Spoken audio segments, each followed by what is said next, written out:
여러분 안녕하세요. 오늘은 번외편으로 공모전의 원고 묶는 방법에 대해서 강의를 하려고 합니다. 저는 시와 소설을 쓰는 김명희입니다. 여러분 공모전 많이 해보시죠? 공모전 해보면 우리가 많은 원고를 묶게 되죠. 소설은 물론 더 두껍지만 시는 좀 얇죠. 최하 3편에서 많게는 10편 정도의 작품을 묶게 됩니다. 그 작품을 묶을 때 여러분들이 그 원고 묶는 방법이 다 다양하죠. 물론 정해진 법칙이나 그런 규칙은 없습니다. 그렇지만 보기에 좋은 떡이 먹기도 좋다고 우리가 내가 혼신을 다해 쓴 원고를 가능하면 정성껏 튼튼하게 묶을 수 있는 방법이 뭘까 고민하면서 제가 그동안 해왔던 방법으로 말씀을 드리려고 합니다. 그 원고 묶는 방법을 알려드리기에 앞서서 그 원고를 묶을 때 원고의 순서를 정하죠. 예를 들어서 김명희의 송현상해 외 몇 편 이렇게 묶죠. 그러면 송현상해가 대표작이 되는 거죠. 제가 생각할 때는 송현상해 외 몇 편 그러면 송현상해가 맨 앞에 온다는 뜻이기도 합니다. 그랬을 경우에 그 다양한 작품이 있을 때 내가 그 순서를 어떻게 정할 거냐. 예를 들어서 5편을 묶는다면 맨 앞에 오는 첫 번째 작품이 있을 것이고 맨 뒤로 가는 5번째 작품이 있겠죠. 여러분이 정성을 다해서 다듬고 계속 다듬어서 우수한 작품이 된 그 원고를 어떻게 묶어야 좀 더 전략적일 수 있는가, 그거에 대해서 제가 잠깐 말씀드리고 원고 묶는 방법으로 넘어가려고 합니다. 예를 들어 여러분의 5편의 작품을 있어요. 이걸 공모전에 낼 거예요. 그러면 여러분들이 작품을 보는 눈들이 다 있단 말이죠.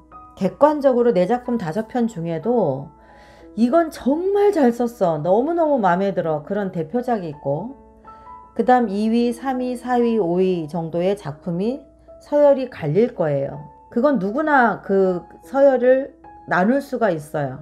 평균적으로 다 잘 쓴 작품이라 하더라도 거기에서 굳이 서열을 정한다면 작품이 또 정해지거든요. 완성도나 수준에 따라서. 그렇기 때문에 여러분들이 작품을 가장 자신 있는 게 물론 가장 앞에 오겠죠. 요즘에는 개개 사람마다 조금씩은 전략이 다르긴 한데 어떤 사람은 가장 자신 있는 작품을 2번에 둔다고 하더라고요. 그건 이제 각자 자유예요. 여러분도 마음대로 자유죠. 근데 저 같은 경우는 저라면 가장 자신 있는 작품을 저는 맨 앞에 넣을 거예요. 그 다음 자신 있는 작품을 2번에, 그 다음 자신 있는 작품은 맨 마지막에, 그리고 가운데에다 적당히 배열을 하겠죠. 그리고 여기에서 또 중요한 거, 5가지 중에 소재가 만약 유사한 소재가 겹치는 부분이 있다. 예를 들어서 1번 작품이 정말 자신 있는데 농경의 날들이고 2번 작품이 그 다음 괜찮은데 소에 관한 거다. 그쵸? 농경과 소 유사하죠. 그러면 이걸 나란히 1번, 2번 넣으면 유리할까요? 아니죠. 이럴 경우는 이 작품이 한 3번이나 4번 정도로 가야죠. 왜? 그래야 얘가 1번과 2번이 서로 유사한 소재가 서로 깎아먹는 일이 없죠. 심사자 입장에서는 대표작이 농경의 날들인데 괜찮은데 그랬어요. 그 다음 작품을 또 봤어요. 소예요. 이러면 어떻게 돼요? 둘 다 새로운, 참신하다, 새롭다, 잘 썼다 이런 생각이 갑자기 뚝 떨어져요. 평균치가. 뭐야? 계속 그 얘기가 그 얘기인 거야? 2번째 작품이? 그러면 나머지를 볼 확률이 높을까요? 낮을까요? 낮죠. 아무리 잘 썼어도 배열을 잘못해서 손해를 보는 거예요. 자, 그러면 농경의 날들, 그 다음에 소, 그러면 얘는 항상 최소한 후반으로 가야죠. 하나가. 그리고 뒤에는 뭐가 와야 돼요? 농경의 날들, 농촌이나 귀농이나 소, 목축에서 거리가 먼 소재를 2번에다 배치해야죠. 그러면 심사자가 볼 때 농경의 날들에 관한 것도 잘 썼는데 그 다음 보니까 도시의 고시촌의 취준 준비생에 대한 이야기인데 굉장히 잘 썼다. 그러면 어떻게 돼요? 보너스가 되죠. 서로. 야, 이것도 잘 썼는데 이 부분에서도 잘 다뤘네. 그러면 어떻게 될까요? 그 다음도 보게 되겠죠. 궁금해질 거 아니에요. 그 다음은 뭘까? 어느 정도 실력까지 가 있나? 그렇게 되면 뒤에 저만큼 가서 소에 대한 이야기가 나와도 농경의 날들이나 소에 대한 시 서로가 손해를 보는, 안 좋은 영향을 끼치는, 기시감을 주는 그런 범위를 벗어나게 되죠. 그래서 여러분들이 작품을 정말 하나하나 잘 쓰는 것도 중요하지만 원고를 묶을 때 유사한 소재라면 가능하면 거리를 많이 두고 그 안에다 새로운, 서로 비교될 수 있는 새로운 소재들을 껴 넣어야죠. 5편이라 하더라도. 그리고 가급적이면 5편에 평소에 많은 시를 써서 5편에는 유사한 것이 2개, 서로 2개나 3개가 겹치지 않아야 되죠. 예를 들어서 5편 원고를 묶는데 하나는 농경의 날들, 하나는 목축에 관한 거, 하나는 할머니가 소미질하는 거, 하나는 아버지가 경운기 밭가는 거, 이러면 어떻게 돼요? 이거 하지 않는 게 좋아요. 공모전 내봤자예요. 이거는 떨어져요. 그만큼 다양한 글쓰기가 안 되어 있다는 게 다 들키는 거잖아요. 다 보여지고 있거든요. 이 작품들이 아무리 유려하게 잘 써도 등단하거나 수상권에 올라가기 어렵습니다. 그래서 여러분들이 평소에 다양한 시를 써야 돼요. 다양한 시를 쓰고 그 다양한 시 중에 그 예를 들어 부패처럼 하나하나가 각각의 소재의 특성을 갖는 것들이 뭉쳐져서 공모전에 갔을 때 큰 효과를 발휘하는 거죠. 이해되셨죠? 자, 그러면 제가 한번 이제 직접 묶는 거를 알려드려 볼게요. 이거는 정답은 없어요. 정답은 없는데 제가 알려드리는 방법이 그동안 여러분이 해왔던 방법보다 더 괜찮을 것 같아. 그러면 한번 해보세요. 자, 예를 들어서 이렇게 여러분들이 원고가 준비가 될 거예요. 뒤에는 이렇게 원고가 있겠죠. 물론 지금 저는 2편만 준비했어요. 그러나 5편, 뭐 3편, 10편 막 이러죠. 자, 뒤에 뭐 5편이든 10편이라고 칩시다. 그러면 요건 표지죠. 요 속지, 작품 속에는 본인 이 응모자의 어떤 신상 기록도 들어가면 안 된다. 오로지 작품의 제목과 본문밖에 들어가면 안 돼요. 이렇게 없어요. 여기에 송현상의 김명희 했다가는 바로 실격입니다. 그래서 작품 속에는 이름을 넣지 않는다. 그 다음에 자, 송현상의 왜 1편 썼잖아요. 이렇게. 그죠? 송현상의 왜 1편. 그러면 대표작이 앞에가 송현상해가 와야죠. 그렇게 하고 나머지를 뒤로 묶는데 아까 말씀드렸듯이 유사한 소재는 서로 연달아 겹치고 따라 나오게 하지 말자. 유사한 소재는 가능하면 서로 띄워놓고 가운데 다른 작품을 배치하자는 거죠. 자, 그럼 이렇게 했어요. 대개가 옛날에는 이 작품에 쓰이는 글씨체가 신명조였는데 약간 요즘엔 좀 올드하다는 느낌이 들죠. 대개가 요즘에는 이제 무엇을 쓰냐, 바탕체를 씁니다. 자, 보세요. 맨 윗선에는 뭐라고 썼어요? 2021년 별빛신문이라고 했어요. 신문사 신춘문예 기준으로 한번 해본 거예요. 별빛신문 신춘문예 보이죠? 시부문 응모작 할 때 시부문은 빨간색으로 제가 처리했죠. 이렇게 처리해 주는 게 좋습니다. 왜냐? 신춘문예 시즌에는 시, 소설, 뭐 희곡, 동시, 동화, 수필 다 들어가잖아요. 평론, 그죠? 이렇게 구분을 한 번 더 져주는 게 좋고요. 그 다음에 이 선과 이 선에서 중간쯤에서 약간 위쪽으로 제목, 송현상의 왜 1편 이렇게 했어요. 그 다음에 이름, 주소, 연락처는 하단에다가 좌측 정렬로 했죠. 제목은 중간 정렬했고 맨 헤드라인도 중간 정렬했어요. 근데 이름은 저는 좌측 정렬로 깔끔하게 했어요.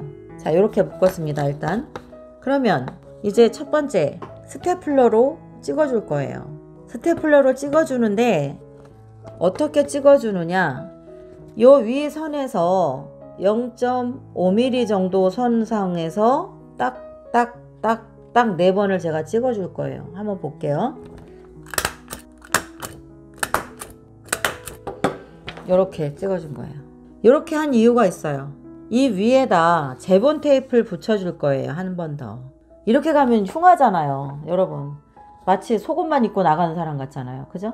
요 위에다 제본 테이프를 붙여줄 건데 이 제본 테이프가 이 스테플러를 가려줄 거예요. 그래서 제가 0.5mm 정도로 찍어라 한 거예요. 한번 볼게요. 붙여줘 볼게요. 자, 제본 테이프라는 것은 요거예요. 요거. 문방구 가거나 다판다 뭐 이런 다이소, 문방구 그런 데 가면 다 있어요. 그리고 제본 테이프는 가운데 선이 하나가 더 있어요. 왜? 이렇게 꺾일 수 있게끔 되어 있는 거죠. 꺾이게. 마무리해주는, 모서리를 마무리해주는 테이프라는 얘기죠. 그러면 제가 적당히 잘라 볼게요. 이거 몇 개만 사다 놓으면 여러분 문학상 한 서너 개 탈 때까지 쓸 수 있어요. 굉장히 오래 씁니다. 자, 이렇게 이제 했어요. 잘랐어요. 잘라면 요 한쪽을 먼저 띄세요. 요렇게 한쪽을 먼저 띄어요. 그 다음에 테이프를 놔요. 바닥에다. 이걸 일로 붙이지 말고. 여러분 이거를 일로 붙이는 게 아니에요. 요걸 바닥에 놓고 얘를 이렇게 붙일 거예요. 왜? 그래야 잘 예쁘게 붙어요. 제가 그동안 오래 해본 결과. 이렇게 해서 얘를 테이프 선에 맞춰서 고정을 시키는 거예요. 이렇게 됐어요. 자, 이렇게 됐나요? 이해 갔어요? 지금 어떤 상태냐면 뒤에는 아직 꺾이기 전이죠. 이렇게 꺾이기 전이에요. 여기도 아직 종이를 안 띄었어요. 자, 이제 속지를 띄면 이렇게 되겠죠. 이해 가셨죠? 그 다음에 꺾으면 되겠죠. 꺾을 때도 바짝 책상에 놓고 깔끔하게 군더더기 없이. 스테플러 찍은 자리가 약간 뜰 수 있으니까 손으로 깔끔하게 눌러주세요. 요렇게 어때요? 이렇게 하는 거예요. 그러면 이 종이를 겉면을 뒤로 넘겨도 깔끔하고, 그 다음에 이 안에는 이미 4개를 찝어줬기 때문에 뜯어질 일이 없고, 겉에 이미 굉장히 접착력이 강합니다. 이것이 앞뒤로 책처럼 감싸주고 있기 때문에 떨어질 일이 없어요. 그 다음에 여기는 어떻게 해야 돼요? 정리해줘야 되겠죠? 마무리. 여기도 마무리. 그러면 이렇게 되는 거죠. 어때요? 제가 이렇게 해서 많은 공모전에 상을 탔습니다.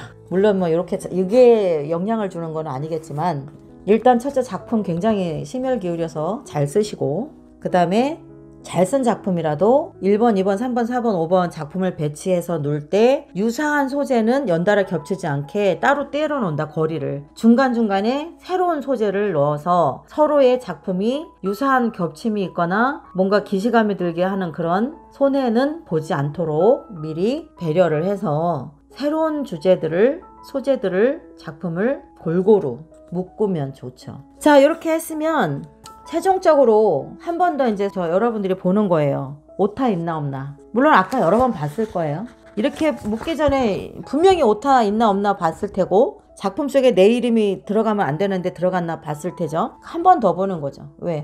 봉투에 들어가기 전에. 2021년 별빛신문 신춘문예 시부문 응모작, 제목 송현상의 외 1편, 이름 김명희, 주소, 연락처 다 정확히 기재됐네요. 그럼 이제 또 한 장 보는 거예요. 송현상에 오타 있나도 한번 쫙 보세요. 요강. 자, 됐어요. 또 하나 설명 하나 더 드릴까요? 제가 좀 아까 말씀드릴 걸 까먹었네요. 작품의 제목은 물론 다 바탕체라 그랬죠? 작품의 제목은 13에서 14포인트로 굵게. 제목은 13에서 14포인트로 굵게 처리하세요.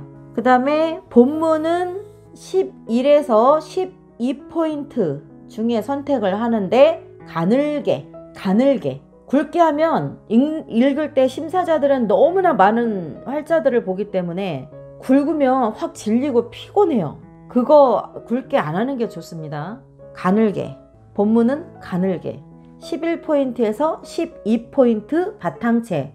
11포인트일 경우는 본문이 길 땐, 예를 들어서 본문이 들어갔는데 지면이 좁아요. 한두 줄이 뒤로 넘어갈 것 같아. 뒷페이지로. 한 줄이나 두 줄이 뒷페이지로 넘어가게 놔두면 보기 싫죠. 그럴 경우에는 한 포인트를 줄여주는 것도 좋죠. 그래서 한 면에서 끝나게 하는 거예요. 아주 장시라서 어쩔 수 없이 뒤로 넘어가야 되는 건 어쩔 수 없지만 한두 문장이 뒤로 넘어가는 것은 글자 포인트 한 포인트를 줄여서 안으로 앞으로 밀어줘서 한 면에 다 들어가게 해주는 게 좋죠.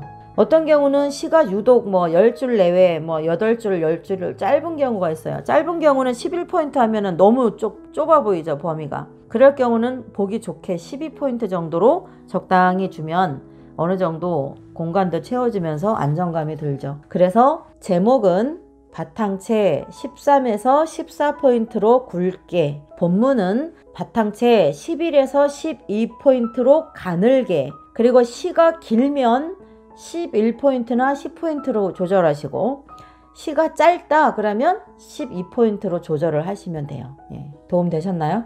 그렇게 하시면 됩니다. 자, 그럼 이렇게 준비가 끝났어요. 이것을 이제 서류봉투 아시죠, 여러분? 서류봉투에 넣는 거죠. 어떤 신문사는 개인정보를 앞에 붙이고 또 뒤에도 붙이래요. 그런 경우도 있습니다. 잘 보고 그들이 요구하는 대로 맞춰서 보내셔야 돼요. 앞에 한번 보내고 뒤에 또 한번 개인정보를 넣으라는 분들도 있어요.